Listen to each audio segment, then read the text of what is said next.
donde está precisamente el que nos interesa, el virus Hantan o Hentan, como quieran, así se pronuncia. Para nosotros sería el virus Hantan. El género hantavirus tiene 14 especies y 8 posibles especies donde se encuentra el serotipo Andes, pero 6 sin ninguna duda causan el síndrome cardiopulmonar. La estructura de este virus es de forma oval, esférica, ahí está el tamaño que ya hemos mencionado, está envuelto en una capa bilipídica, eso hace que podamos combatir nosotros con alcohol o con hipoclorito. Su genoma está constituido por ácido ribonucleico monocatenario de polaridad negativa. Esta es la característica, trisegmentado, que ya les he mostrado. En la envoltura, mejor dicho, tiene antígenos, la glicoproteína 1 y la 2. Son proyecciones con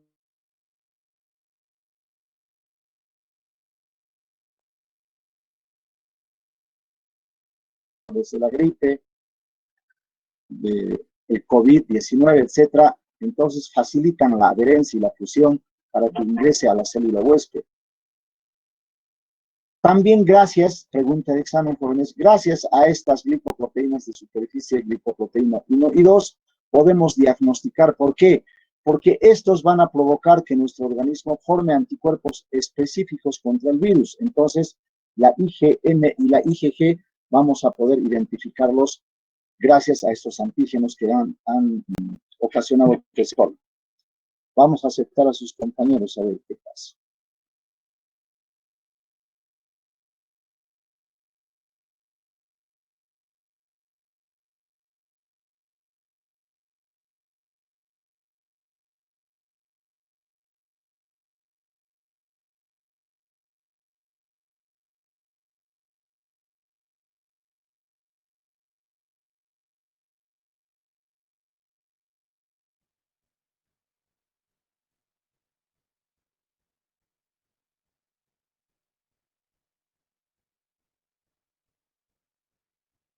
Pasamos a la siguiente diapositiva entonces.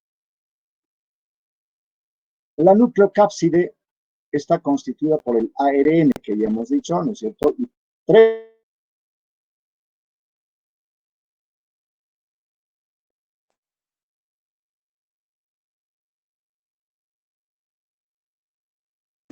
según su tamaño, estos se denominan el large, o sea, L, M, I, el pequeño.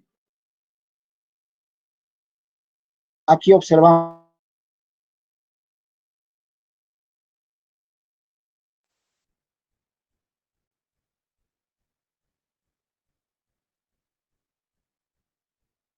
cada una con su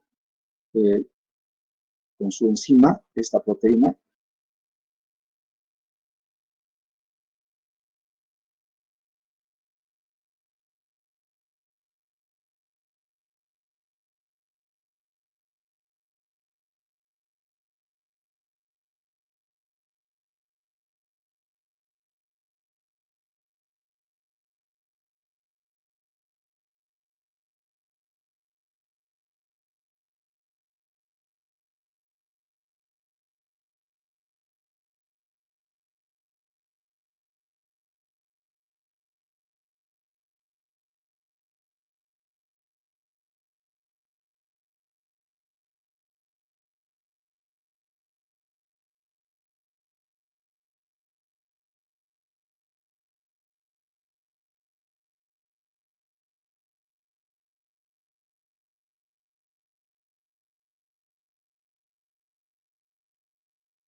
Doctor, disculpe, tiene su micrófono apagado.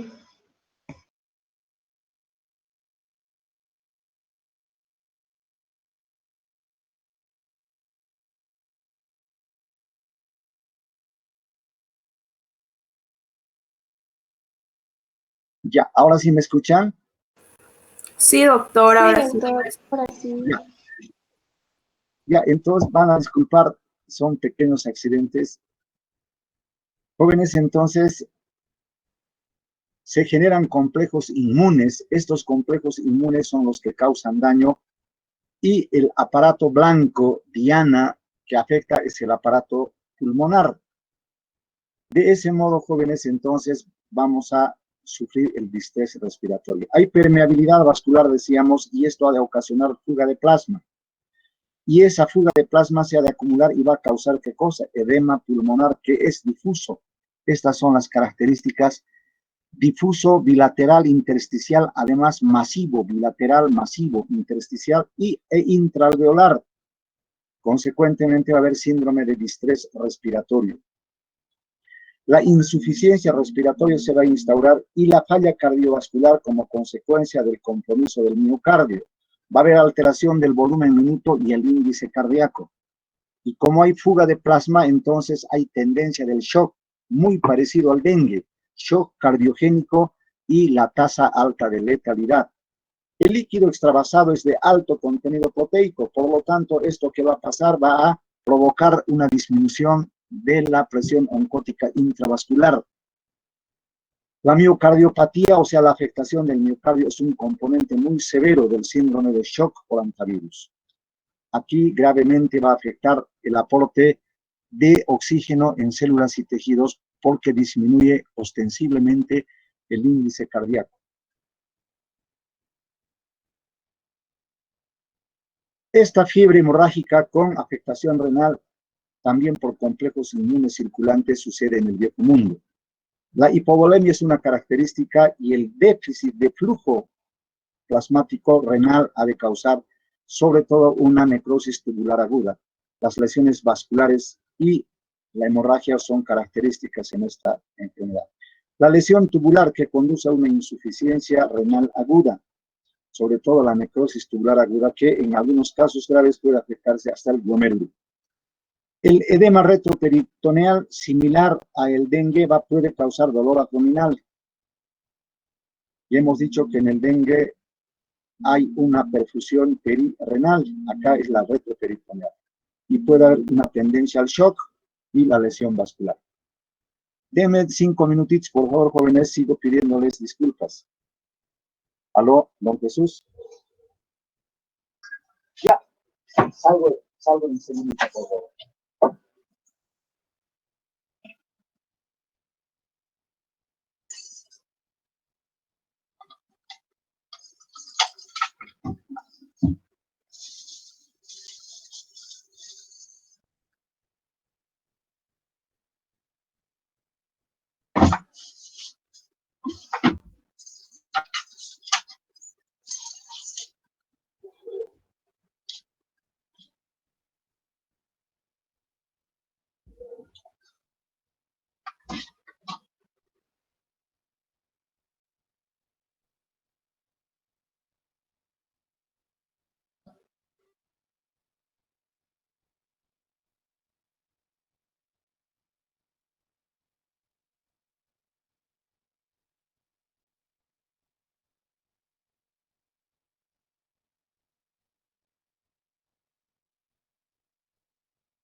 Mil disculpas, jóvenes. Ahora sí estoy de regreso. Conclusión, jóvenes, entonces, si yo les pregunto en la fisiopatología, ¿qué me responderían? Ustedes me tienen que responder que hay formación de complejos inmunes, o sea, citoquinas, la interleuquina 1, la 2, la 8, particularmente la 6. Estos complejos inmunes van a causar daño. ¿Y qué es lo que van a causar fundamentalmente acá, jóvenes? Permeabilidad vascular en los pequeños vasos, en los vasos endoteliales del pulmón, que van a ocasionar fuga de plasma y se va a formar edema agudo de pulmón, bilateral, masivo, intersticial, intraalveolar. ¿Esto a qué va a conducir? A un distrés respiratorio, insuficiencia respiratoria. Pero además se compromete el miocardio. El miocardio que va a causar ¿qué cosa? Un shock cardiogénico. Se ha de alterar el volumen minuto, el índice cardíaco. Entonces, de ese modo es que causa el síndrome cardiopulmonar de alta tasa de letalidad. Ahí está la fuga capilar porque está inducida, particularmente por la interleuquina 1 y 2. El factor de necrosis tumoral en el endotelio, vean, ¿sí? Va a causar daño y van a fijar receptores específicos. Entonces, vea cómo el daño está dirigido particularmente para suceder en el endotelio de los vasos capilares del pulmón. Se liberan radicales libres de oxígeno, tóxicos. La tormenta de citoquinas, ¿ven? ¿Eso qué dirige? La interleuquina 6. El factor activador de plaquetas, pregunta de examen. Se activa el factor activador de plaquetas. Vean esto es importante, márquenlo con rojo. El factor activador de plaquetas va a inhibir ¿qué cosa? La síntesis del surfactante pulmonar. Esto ya hemos analizado a propósito de COVID. El surfactante pulmonar, distinguidos jóvenes, está producido por los neumocitos tipo 2. Y ustedes saben muy bien que los neumocitos tipo 2 en el aparato pulmonar, o sea, en los alvéolos, solo significan el 5%, pero es importante su rol, importante su fisiología, porque estos van a producir ese aceite esencial tensoactivo que va a permitir que trabaje en fase seca y en fase húmeda el alveolo. Entonces, cuando deja producirse los neumocitos tipo 1, que son los que fijan el oxígeno, prácticamente son, por decirlo así, metafóricamente, las células que respiran, no van a poder hacerlo. ¿Por qué? Porque este surfactante pulmonar no se va a producir a consecuencia de la acción del factor activador de plaquetas. Entonces, vean ese daño. Sucede lo mismo en el COVID, muy parecido, porque daña el virus, les he dicho, ¿no es cierto?, a los neumocitos tipo 1 y los neumocitos tipo 2. El infiltrado intersticial del linfocito, el intersticial de los linfocitos T, sobre todo CD4 y CD8, las células natural killers asesinas, los macrófagos activados alrededor de los vasos, en los ganglios linfáticos, el vaso, los riñones, las glándulas adrenales, páncreas e hígado. Entonces, en el hígado, ¿qué van a causar? O sea, siguen los complejos inmunes con su acción nociva, van a causar necrosis centrolobular. Hemos analizado en la fiebre amarilla, ¿dónde sucede el daño en la fiebre amarilla? Es en la zona media. En cambio, acá sucede en la zona central, en la región periportal. Y vean cómo es la característica, la patognomonicidad, la tipicidad, por ejemplo, en la antavirosis, ¿dónde sucede el daño en el hígado? Me van a contestar a nivel centrolobular o en la región periportal. En cambio, en la fiebre amarilla es en la zona media del lóbulo hepático. Vean cuán diferente.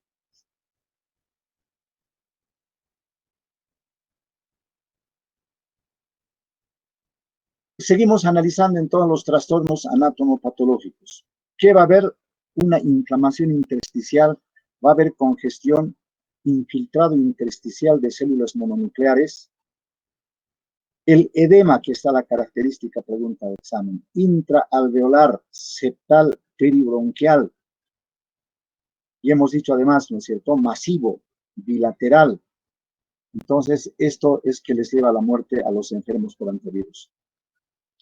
Los antígenos antivirales se detectaron en mayor cantidad, ¿dónde? Justamente en el endotelio pulmonar. Eso marca entonces el tropismo o la especificidad de atacar el aparato pulmonar por este virus, igual que el COVID-19.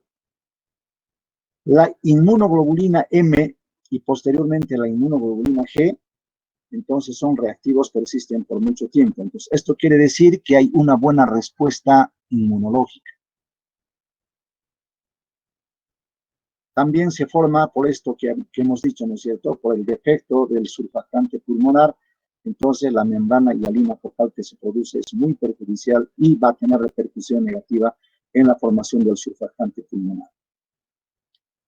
Las manifestaciones clínicas ahora. Si no tienen preguntas hasta aquí, podemos seguir entonces, jóvenes. El cuadro clínico entraba un problema. El periodo de incubación no es muy preciso, es largo, vean, desde 9 días, una semana, pongámosle, hasta 35 días. Eso hace que sea difícil controlar este hecho. Pregunta de examen, ¿cuántas fases tiene esta enfermedad? Tiene 4 fases. ¿Cuáles son las fases? La 1, la 2, la 3 y la 4. Fácil. La primera fase, jóvenes, es la fase de invasión o febril, parecido al dengue.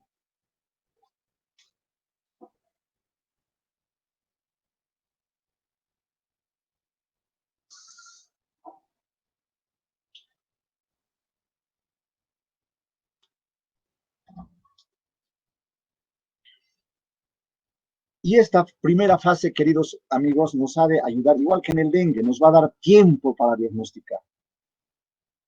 Y esta primera fase tenemos que diagnosticar para evitar que mueran estos enfermos. Felizmente tenemos bastantes días. La fase cardiopulmonar, que es la fase más grave, también es factible de diagnosticar porque es demasiado evidente. La fase diurética ya nos está señalando la fase en que se resuelve la fase cardiopulmonar.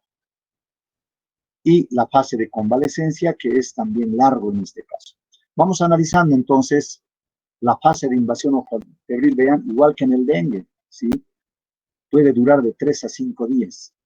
Entonces nos da tiempo suficiente para diagnosticar que se trata de antivirosis.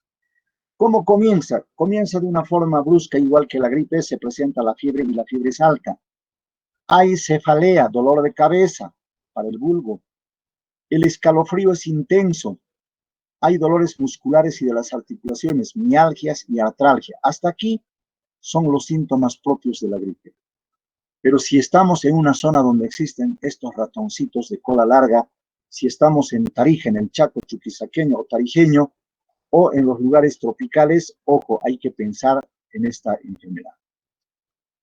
El ojo rojo y la rubefacción facial, el enrojecimiento de la cara también es común. Y las 3 AES de Jiménez Díaz que ustedes ya conocen, cuando hay fiebre, se presenta astenia, adinamia, anorexia. Esto no es propio de esta enfermedad, sucede en todos los síndromes febriles. Esto es lo más importante. Este primer párrafo, sumado a este cuarto párrafo, náuseas, vómitos, dolor cólico y diarrea, estos dos juntamos y constituye la antivirosis. También hay un brote exantemático, que tampoco es propio del antivirus. La hematuria es igual, se parece mucho a la fiebre amarilla, al dengue, en que la lesión renal es precoz. Hay hematuria macro o microscópica, hay que buscarlo. Pero aquí está el síndrome mínimo presuntivo. Fiebre, ahí está fiebre, cefalea, ¿sí? Mialgias, artralgias, todo esto que estamos, este primer párrafo, más vómitos, dolor cólico y diarrea. Entonces, con esto sospechamos de antivirosis.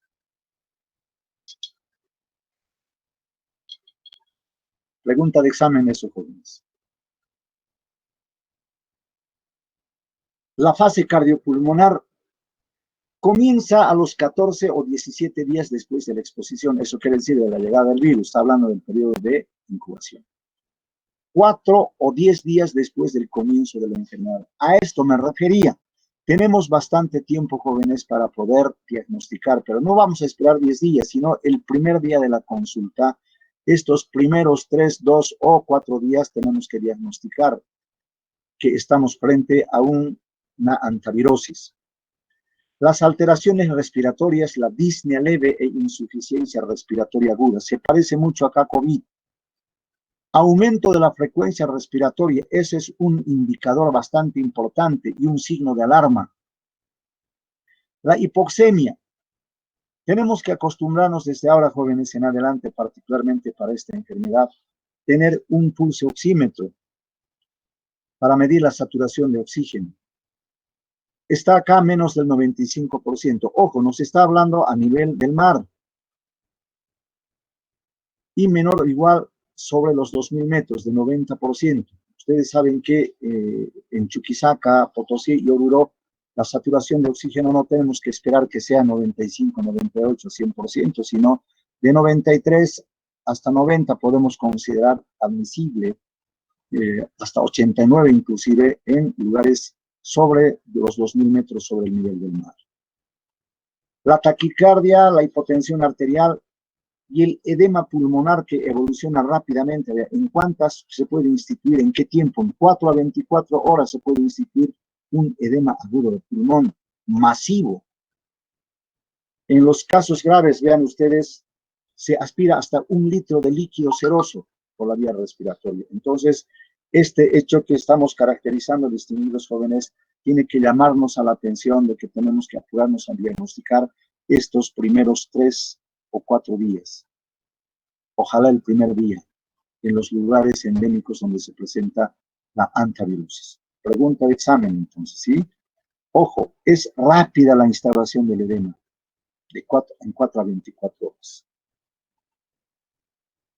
Aquí está un paciente, vean, con dificultad respiratoria. Estos necesitan terapia intensiva. Aquí tenemos otro paciente con antivirosis. La fase cardiopulmonar, seguimos. Entonces, el shock hipovolémico se instaura pronto. Hay hipotensión arterial y ustedes saben la sistólica que se va aproximando con la diastólica. Hay disminución de la orina y el sensorio se afecta. El Glasgow se altera. Entonces, hay que tener mucho cuidado y ya tenemos un parámetro para evaluar el estado de salud del paciente. La hipovolemia, que es la consecuencia de la fuga de plasma al intersticio del pulmón y los espacios aéreos, es en un círculo vicioso, contribuye a la hipotensión arterial. Ya sabemos la razón de este problema. Aquí está, pregunta de examen, la depresión grave del miocardio. Índice cardíaco, vean, menor a 2.2. Ustedes saben que 3 es el valor normal, o un poquito más, 3.1, 3.2, y aquí está 2.2 litros por minuto por metro cuadrado. Este es el índice cardíaco. Entonces, esto es muy importante, jóvenes, determinar el índice cardíaco. Además, pregunta de examen, les voy a preguntar en la fase cardiopulmonar, ¿sí? ¿Cómo está el índice cardíaco? Ustedes qué van a decir, en valores bajos, ¿no es cierto? El índice cardíaco está severamente afectado, puede tener valores de 2.2 litros por minuto por metro cuadrado.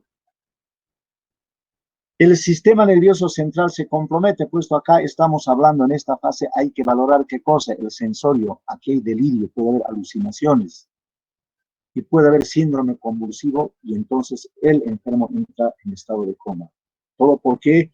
Por la hipoperfusión de órganos nobles.